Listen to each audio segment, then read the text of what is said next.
it seems to me, I mean, it maybe it depends on the severity of autism, but it seems to me that the notion that relatively severely or even moderately autistic people are impaired in their theory of mind is appropriate. But the initial symptoms of severe autism seem to me to be so neurologically primary that they point to something more fundamental, that maybe that theory of mind deficits are a secondary consequence, because they don't, severely autistic children, they're often very delayed in their language development. And that's not true of, it's not particularly true of people with Down syndrome who are also very cognitively impaired. They still develop language quite fluidly, let's say.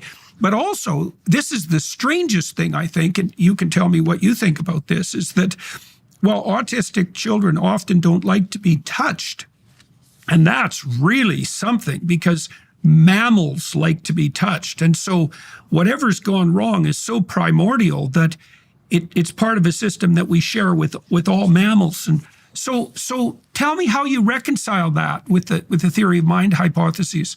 So I guess the theory of mind hypothesis, I would criticize it as being too simplistic, in the sense that autism isn't just a single thing. There are multiple dimensions to autism, multiple factors, and theory of mind may be just one of those. But if you just focus on that, you may be missing many other aspects to autism.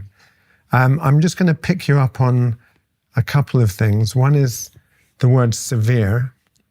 You talked about severe autism, and I wonder how we're going to define that, because I think the way you were starting to define it is if a child's not talking. So if a child is not only autistic, but also has language delay, that makes it more severe. And I think you were also hinting that if a child not only is autistic, but also has a learning disability, or in the US it's called an intellectual disability, so their IQ is below the average range, again, that would make it more severe. And I think what we've come to understand is that there are many different types of autism. Although we've only got a single word, in the US it's called autism spectrum disorder, ASD. I personally don't like that terminology because the word disorder is quite stigmatizing. But nevertheless, so I just use the word autism as a kind of umbrella concept. But you can have autism with language delay or without language delay, with intellectual disability or without, with ADHD or without. So many different kind of combinations, co-occurring conditions. But whether you'd say that one is more severe than another, it's not clear to me. You could have somebody, and I'll give you an example of an autistic man who didn't speak until he was 11, didn't read or write until he was 18, but is now he's now a professor in my university. So at what point in his development would you say his autism was either severe or his autism as a lifelong condition was severe? There's a lot of change, and even just taking that one indicator of language delay wouldn't have told us what his intellectual level was. And that's something that I've certainly learned, that you can have autistic people who have no expressive language, no speech. Maybe they need to communicate through devices, but cognitively or intellectually, they may be very smart. So it's very easy to kind of underestimate somebody just because they can't speak. Well, we can use that differentiation as a springboard to getting to the heart of two matters, I would say. So what I would, in an attempt to answer the question with regard to severity, one of the things we might want to do is lay out the cardinal features of autism, because as a multidimensional disorder, I mean, that the fact that it's a multidimensional disorder risks obscuring its central features. And I tried to highlight language delay and, more importantly, antipathy towards touch, which I think is the most, I mean, that's just so incomprehensible, that particular. So how would you characterize the autism at its core? And also, maybe we can use that to move into a discussion of systematizing versus empathizing, if those two things are intelligibly related. Yeah. So I'll come on to the definition of the core characteristics of autism in just 1 second. But I realize I didn't pick up on your quite interesting observation that some autistic people don't like to be touched. And again, I'm just being careful to not generalize it, because it may not be true for all autistic people. But the way I interpret that, and you're absolutely right, that most humans enjoy intimate touch. It calms them down. It makes them feel emotionally closer to the other person, if it's in the context, for example, of a loving relationship, like between a parent and a child. So why would an autistic child or some autistic kids not like to be touched? And for me, that may come down to not understanding the other person's state of mind. What does the other person want when they touch you? It may come down to the unpredictability of it. If somebody doesn't announce that they're going to touch you and they just touch you out of the blue, we know that autistic people in general, don't like things that are unpredictable.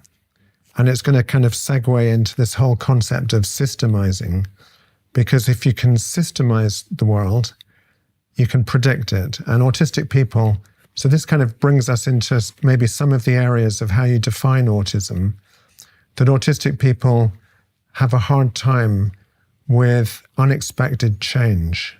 If things are predictable, they do fine. And, in the world of music, where you can play the same song over and over again, or watching your favorite video and you can watch the same episode over and over again, the world is beautifully predictable. And some autistic kids really gravitate towards domains which are predictable, where there's the opportunity for repetition, so that there's nothing that catches them out. And clinically, I'm a clinical psychologist. What I see and what I hear autistic people tell me is that when unexpected things happen, they get very stressed. So, and that could be just going into the classroom at school, but where instead of being able to sit in your favorite chair or the chair you've always sat in, somebody else is sitting there and you're expected to sit somewhere new. Or maybe there's even like a change in the wallpaper. It could be a small change. It could be that your mum has given you a different T-shirt to wear, and the texture of that T-shirt is different to your favorite T-shirt. So it might be at a very sensory level, but it's a change. And so dealing with unexpected change, seems to be a cause of challenge for many autistic people. But now, if we just go back to your main question, how do I define autism? I don't call it a disorder. I've already mentioned that.